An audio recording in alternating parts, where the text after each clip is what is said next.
Goeiemôre en baie welkom by Sente. Nou, as jy een van daai vrouens is wat sukkel om die besluit te neem om nie meer jou hare te kleur nie, dan is jy nou vandag by die regte video. Want ek gaan oor die volgende 2 video's bietjie met jou gesels oor my proses, wat het ek gedoen en hoe het ek dit gedoen, en sommer vir jou net so bietjie bemoedig as jy graag daai stap wil neem, om sommer net vir jou bietjie 'n paar tips te gee.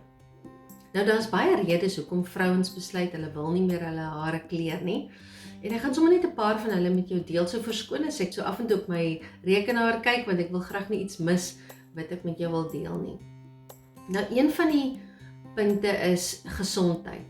Nou, ons almal weet, haarkleur is maar een van baie goeders wat vol chemiese bestanddele en produkte en goeders is. En die chemiese prosesse en goeders is maar nie gesond vir 'n mens. En 'n mens se vel en jou hare absorbeer maar die goed, so dit kom maar in jou stelsel en in jou liggaam. Nou is tans baie navorsing wat gedoen word. Ek het 'n interessante artikel ook gelees, wat hulle ook besig is om navorsing te doen of haarkleur gekoppel kan word aan sekere tipes kanker, maar dit is nog nie pertinent bewys nie. Maar boonbehalwe dit, die produkte is maar vol chemiese goed wat eintlik maar nie goed is vir ons nie. So as 'n mens, as dit oor gesondheidsredes is wat jy die besluit wil neem, dan is dit nogal 'n baie goeie punt. Nou, die tweede rede is oor finansiële aspekte.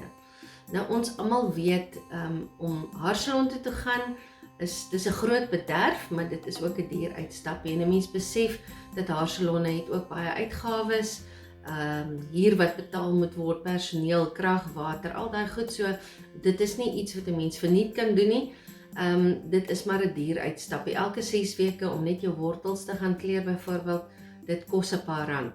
Ek persoonlik het maar boksies kleur gekoop en dit maar self opgesit, en met die gevolg is 'n mens se hare raak maar al donkerder en donkerder, want ons kan dit nie so professioneel doen soos wat iemand vir jou byvoorbeeld dit in 'n haarsalon kan doen nie. Soos weet, dit is maar 'n duur uitstappie.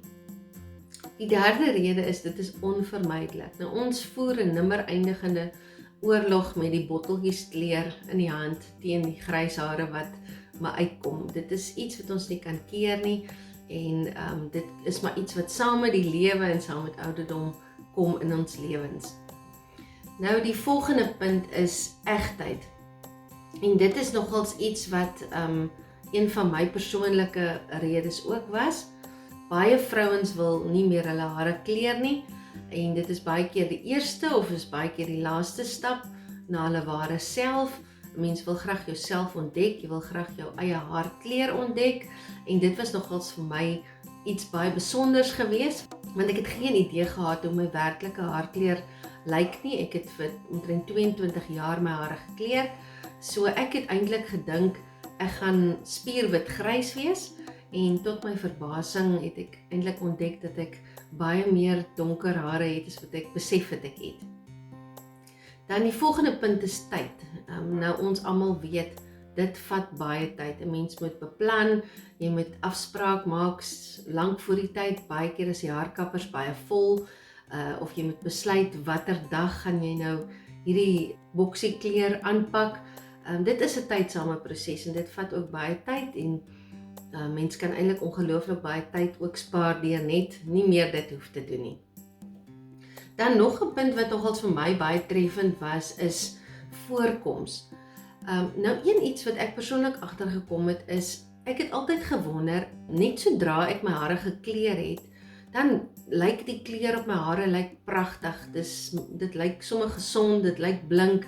Ek hou van hoe my hare lyk, maar iets rondom my haarkleur en my gelaatskleur het net nooit lekker by mekaar uitgekom, en ek kon dit nooit verstaan het, en tot ek eendag na 'n vrou geluister het wat dit so mooi verduidelik het, wat gesê het dat ons moet onthou, soos wat ons ouer word, verander mense se gelaatskleur, jou vel verander, jou gelaatstrekke verander. Dit is maar deel van die verouderingsproses.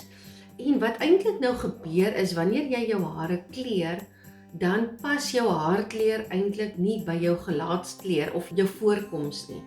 En dis asof die twee eintlik half bots met mekaar, en dit was nogals vir my baie interessant geweest, want ek kon nooit my vinger op dit lê, wat pla my nie, iets lyk net altyd vir my asof dit nie pas by mekaar nie.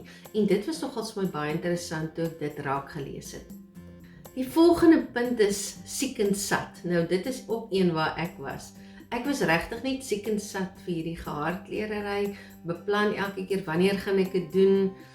Dit was regtig iets waarna ek opgesien het. Ek was nie meer lus daarvoor nie.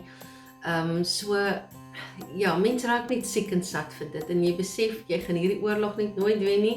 So ja, ek was definitief siek en sat gewees vir hierdie gehaardkleer. En een van my persoonlike redes is ek wil begin ligter lewe.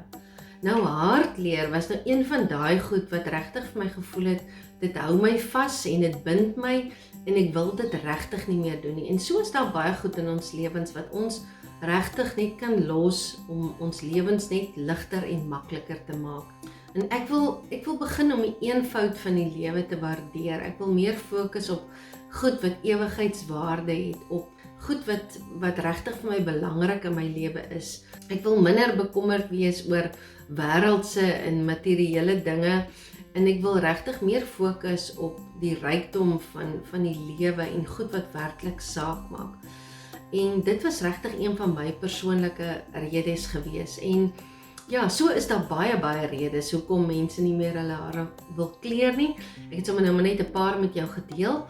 So in die volgende video gaan ek bietjie met jou gesels oor my reis, wat het ek gedoen en hoe het ek dit gedoen en wat het gebeur. So kyk uit vir die volgende video. Sien jou daar, mooi dag.